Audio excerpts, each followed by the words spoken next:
So self-will, you got to think with your stubborn self-will.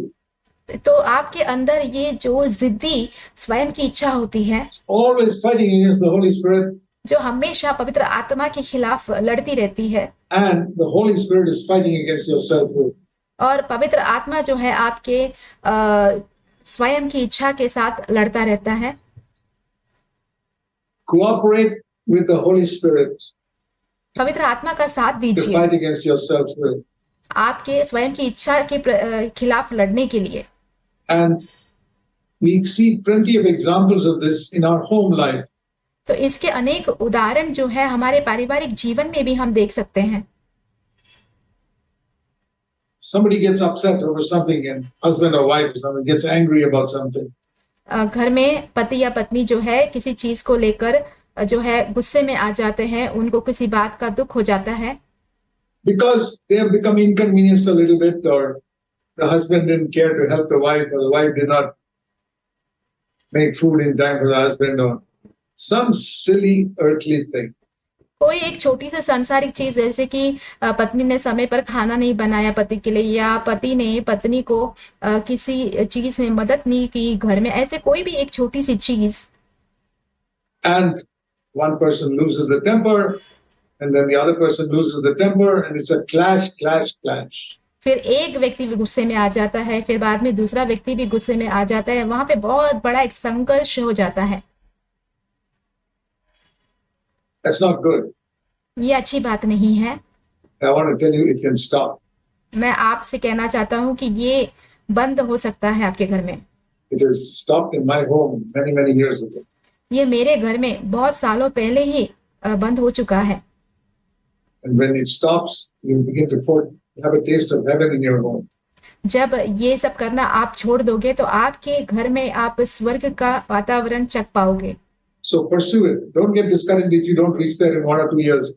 आप इसका पीछा कीजिए. अगर 1 या 2 साल में आप वहां पे पहुंचते नहीं हो तो आप निराश मत होइए. Say, Lord, I am going to get there. आप कहिए, प्रभु मैं उस स्थान पर पहुंचूंगा ही. And you will get there. I tell you, you'll get there. और मैं आपसे कहता हूँ कि जरूर आप उस स्थान पर पहुंच जाएंगे. If you say, Lord, I want you to teach me, the Lord says, you have to put your self-will to death. मैं प्रभु से कहूं कि प्रभु मुझे आप सिखाइए, तो प्रभु मुझसे कहेंगे कि तुम्हें अपने स्वयं की इच्छा को मारना होगा. Your biggest problem is your self-will. तुम्हारी सबसे बड़ी समस्या जो है वो तुम्हारी स्वयं की इच्छा है. See, for example, we love our physical health so much. उदाहरण के तौर पर देख लीजिए, हम अपनी जो देह रूपी स्वास्थ्य है उसका बहुत ख्याल रखते हैं. That if a doctor comes and tells you you got cancer, अगर आपके पास कोई डॉक्टर आकर कहते हैं कि तुम्हें कैंसर हुआ है, and I've got to cut your body, मुझे तुम्हारा जो शरीर का एक भाग है वो काटना पड़ेगा, take out some important part of your body, और तुम्हारे मुख्य शरीर में से जो मुख्य भाग है उसे बाहर निकालना होगा. You know, sometimes men and women, they have cancer in one part of their body. आप जानते हो कि कई बार जो पुरुष या स्त्री होते हैं उनके शरीर में कोई भी एक भाग में जो है कैंसर हो जाता है. And that's a very important part of their body. और उनके शरीर के सबसे मुख्य स्थान पर होता है वो. The doctor says, I have to cut it off. और फिर डॉक्टर कहता है कि मुझे ये काट के निकालना होगा. You say, oh no, that's a very important part of my body. You're going to cut it off. और आप कहोगे कि नहीं, ये तो मेरे शरीर का सबसे मुख्य एक भाग है, आप इसे काटने वाले हो. Doctor says, you got to cut it off because it's got cancer. Doctor आपसे कहेगा कि हाँ मुझे ये काटना ही पड़ेगा क्योंकि वहां पे कैंसर हुआ है. Otherwise you die. नहीं तो तुम मर जाओगे. Will you agree to let the doctor cut off that very important part of your body? क्या आप उस डॉक्टर को अनुमति देंगे कि आपके शरीर के सबसे महत्वपूर्ण भाग को वो काट कर निकाल दे? Or would you rather die? या तो फिर आप मरना पसंद करेंगे? I'm sure every one of you will go to the doctor and say, yes, cut it off.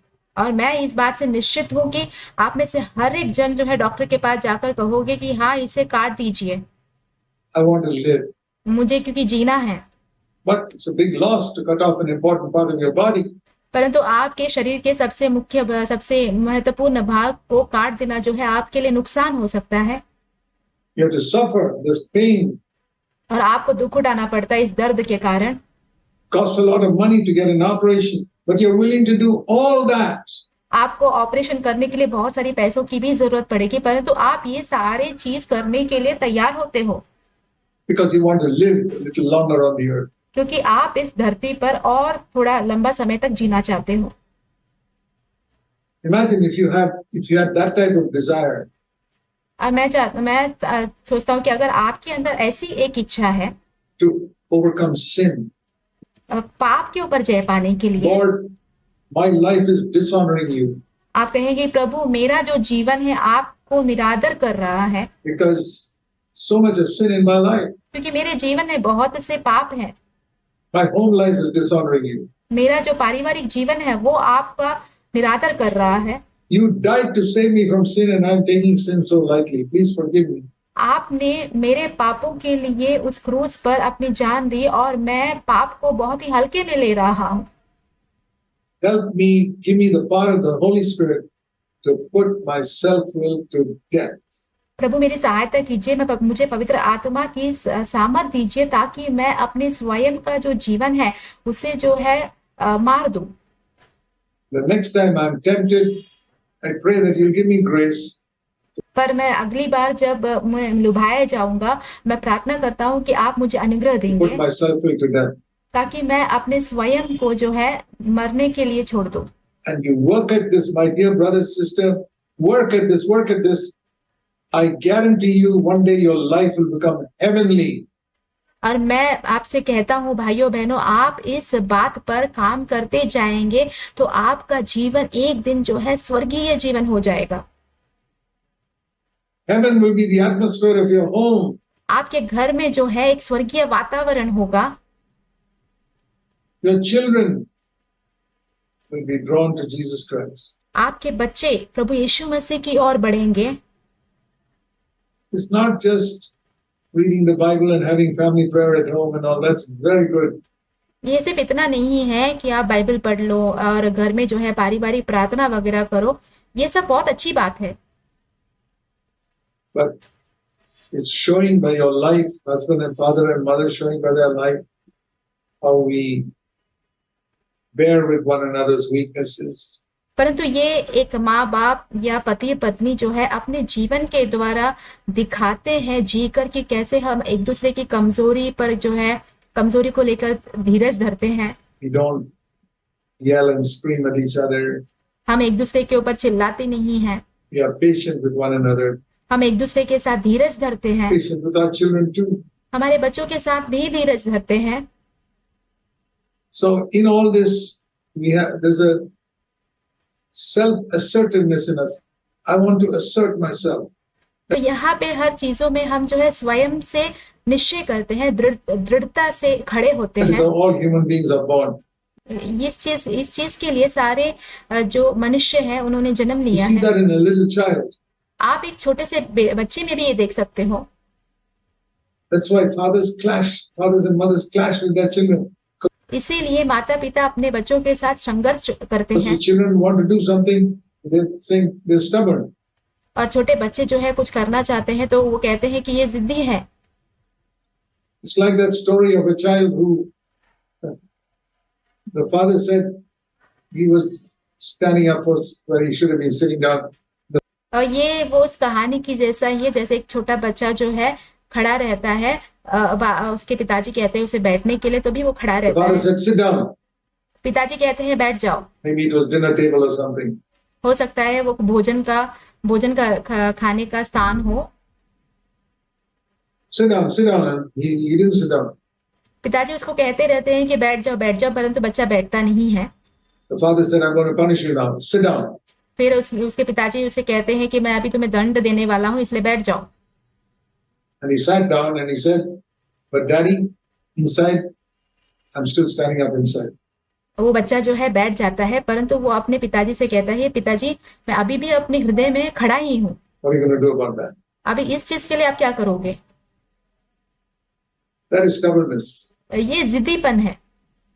But it's only little children like that. Many wives are like that. आपको लगता है बच्चे ही सिर्फ ऐसे हैं? बहुत पत्नियां भी ऐसी Many हैं, husbands are like that. बहुत से पति भी ऐसे हैं। They want to stand for what they stand for and they are willing to fight for it. और वो जो है किसी चीज के लिए खड़ा रहना चाहते हैं, उसके लिए लड़ना चाहते हैं। Be like a dead person. Dead person is one who has given up his life. आप एक मरे हुए एक व्यक्ति के समान हो जाइए जिसने अपने जीवन को छोड़ दिया है। In 2 Corinthians 4, पहला कुरिन्थियों 4 अध्याय, we read an expression. वहां पे आप एक वाक्यांश पढ़ते हैं। Please turn to 2 Corinthians and chapter 4. हम जाएंगे दूसरा कुरिन्थियों उसके 4 अध्याय में। Paul is telling us the secret of how we can have the life of Jesus in us. यहाँ पे पौलुस हमें एक रहस्य बताते हैं कैसे हम प्रभु यीशु मसीह के जीवन को अपने जीवन में पा सकते हैं। You know, in the Old Testament, you could not have the life of Jesus. आप जानते हैं पुराने नियम में हम प्रभु यीशु का जीवन नहीं पा सकते थे। You could only have God's blessing. हम सिर्फ परमेश्वर की आशीष पा सकते थे। The Lord said, if you obey me, I will bless you. प्रभु परमेश्वर ने कहा अगर तुम मेरी आज्ञाओं को मानोगे तो मैं तुम्हें आशीषित करूंगा। Nobody in the Old Testament could call God Daddy. पुराने नियम में कोई भी परमेश्वर को पिता कर नहीं बुला सकता था। He was not daddy to even Abraham or Moses or David or anybody. वो मूसा के लिए, अब्राहम के लिए, दाऊद के लिए, किसी के लिए पिताजी नहीं थे। He was their God. वो उन सबके लिए परमेश्वर थे। Jesus was the one who first came and said, call God your daddy. यीशु मसीह ही वो पहले इंसान है जिन्होंने आकर हमसे कहा कि Once the Holy Spirit comes and dwells in you, मैं मरने वाला हूँ और एक बार पवित्र आत्मा तुम्हारे ऊपर आएगा, God will become your father. परमेश्वर तुम्हारे लिए पिता बन जाएंगे। So, here is an expression we read that, first of all, Christ coming into our heart. यहाँ पे हम एक वाक्यांश पढ़ते हैं जो हम ऐसे पढ़ते हैं। सबसे पहली बात तो प्रभु यीशु जब हमारे हृदय में आकर वास करते हैं। 2 Corinthians 4. दूसरा कुरिन्थियों 4 अध्याय। When we were unconverted, we were in verse 3. तीसरे अध्याय में जबकि हम अविश्वासी ही थे, The gospel was hidden and we were perishing. हमारे लिए सुसमाचार पर पर्दा पड़ा हुआ था, हम नाश हो रहे थे। But then, because the God of the world, verse 4, blinded our minds. और फिर 4 वाक्य, क्योंकि संसार का जो ईश्वर है उसने हमारे आंखों को अंधी कर दी थी। So we could not see the light of the gospel, हम सुसमाचार का जो प्रकाश है वो देख नहीं पाए, the glory of Christ. मसीह की महिमा को नहीं देख पाए। But one day we were born again, verse 6. 6 वचन, फिर एक दिन हमारा नया जन्म हुआ। Like God in Genesis 1, he said, let there be light. जैसे कि उत्पत्ति की किताब पहले अध्याय में परमेश्वर कहते हैं ज्योति होने दो। The same thing happened in your life one day. और वही समान बात आपके जीवन में भी एक दिन हुआ। One day, in the darkness of your heart, एक दिन आपके हृदय के अंधकार में God said, let there be light. परमेश्वर ने कहा ज्योति चमकने दो। Don't think that you were the one who found it. God आप ऐसे मत सोच लीजिए कि आप ही हैं जिन्होंने ये खोजा है। God loved you, my brother, sister. आपको परमेश्वर ने प्रेम किया मेरे प्रिय भाइयों बहनों। God loves you. That's why you're sitting here today. परमेश्वर आपसे प्रेम करते हैं, इसलिए आप यहाँ पर आज बैठे हो। God loves you, and that is why one day He said inside your heart, let परमेश्वर आपसे प्रेम करते हैं, इसीलिए उन्होंने एक दिन आपके हृदय में कहा there be light. ज्योति चमके। And light came into your heart, और जब ज्योति आपके हृदय में आया, and you could see Jesus in your heart. फिर आप अपने हृदय में यीशु को देख पाए। You saw the gospel, आपने सुसमाचार को देखा। the good news in your heart. आपके हृदय में आपने शुभ संदेश को देखा। For it says in verse 6, जैसे कि लिखा हुआ है वाक्य 6 में, the glory of God in the face of Christ came into your life. परमेश्वर की महिमा, यीशु मसीह की जो ज्योति है वो आपके जीवन में आया। But now you have to grow spiritually. परंतु अभी आपको आत्मिक रूप से बढ़ना है। Like in Genesis chapter 1, after God said light, the second day he did something else, third day he did something else, and fourth day he did something else, and the fifth day he did something else. जैसे कि उत्पत्ति के पहले अध्याय में परमेश्वर ने सबसे पहले ज्योति होने दो बोला, उसके बाद दूसरे दिन उन्होंने कुछ कार्य किए, तो तीसरे दिन उन्होंने कुछ और कार्य किए, चौथे दिन उन्होंने कुछ और कार्य किए, पांचवें दिन उन्होंने कुछ और कार्य किए। And the sixth day did something else, and then the whole creation was completed, and God said, "Very good." और छठे दिन उन्होंने कुछ और काम किए, और आखिरकार जब पूरी सृष्टि की रचना हो गई थी, वो देखकर परमेश्वर ने कहा, सब कुछ भला है। Now, I want to tell you in Jesus' name, मैं यीशु के नाम से आपसे कहना चाहता हूँ, that's what God wants to do with every one of you. यही परमेश्वर भी आप हर एक जन के साथ करना चाहते हैं। The first day is over. पहला दिन खत्म हो चुका है, He has said, "Let there be light come into your heart," like it says in verse 6. और जैसे कि उन्होंने कहा ज्योति चमकने दो, छठे वचन में लिखा है आपके हृदय में वो ज्योति चमका। Let there be light, and the light has come into your heart. और वहां पे ज्योति चमकने दो उन्होंने कहा, और आपके हृदय में ज्योति चमका। You're born again. Now don't stop there. आपका नया जन्म हुआ है, अभी आपको यहीं पे रुकना नहीं है। There's a second day, third day, fourth day, fifth day, sixth day. अब यहाँ पे दूसरा दिन, तीसरा दिन, चौथा दिन, पांचवा दिन, छठा दिन भी बाकी है। And at the end of the sixth day, God will look at you and you'll be perfect. और छठे दिन के आखिर में परमेश्वर आपको देखेंगे और देखेंगे कि सब कुछ सिद्ध है। And so every day God wants to do something in your life. तो प्रतिदिन परमेश्वर आपके जीवन में कुछ तो करना चाहते हैं।